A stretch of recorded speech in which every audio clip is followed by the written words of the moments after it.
The National Dialogue Preparatory Committee hopes to get the country on a path of renewal.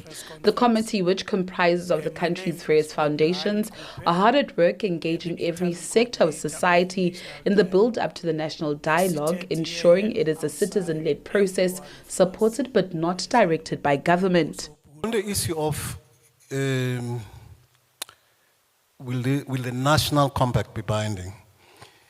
It is certainly our desire that it is. And in fact, earlier engagements on this, with government suggested that there was support for that. But there's been no conclusive agreement on that. Be that as it may, because this will be a popular enterprise, it will be a popular participation. Our people in all walks of life will proclaim and pronounce on South Africa they want. That is what will inform the National Compact. And having pronounced on the South Africa they want, we believe that they should fight for. They should fight for that which they have proclaimed. So to the extent that government, does not want to honor the popular will, the people must demand it. The committee outlined the process leading up to the National Dialogue. The first National Convention is expected to be held in July and will be attended by 1,000 delegates. Thereafter, district and sectorial dialogues will take place from September to December. After the process of the district and sectorial dialogues, those will roll up from the bottom up into provincial reports, and those provincial reports will then roll up into a national report. Of 2026, we then come to the final convention.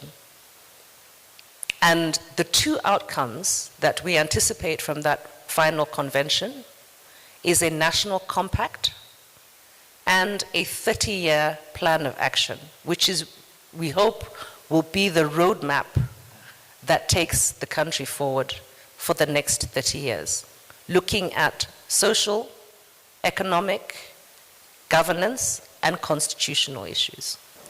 Asked on the 49 Afrikaners who departed for the United States, CEO of the Steve Biko Foundation, Nkosinathi Biko, questioned the wisdom of their move.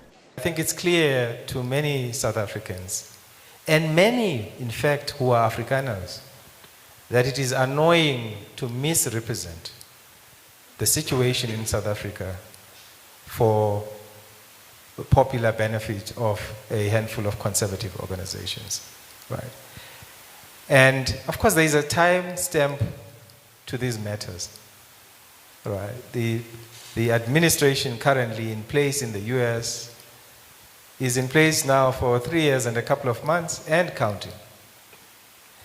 The conversation we want to have is a conversation about the future of this country.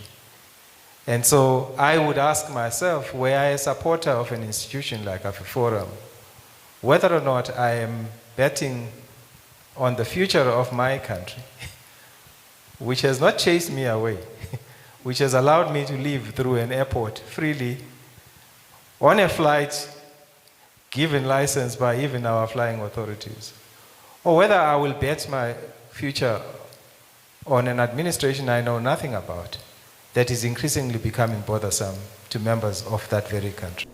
Natasha Piri, SABC News, Pretoria.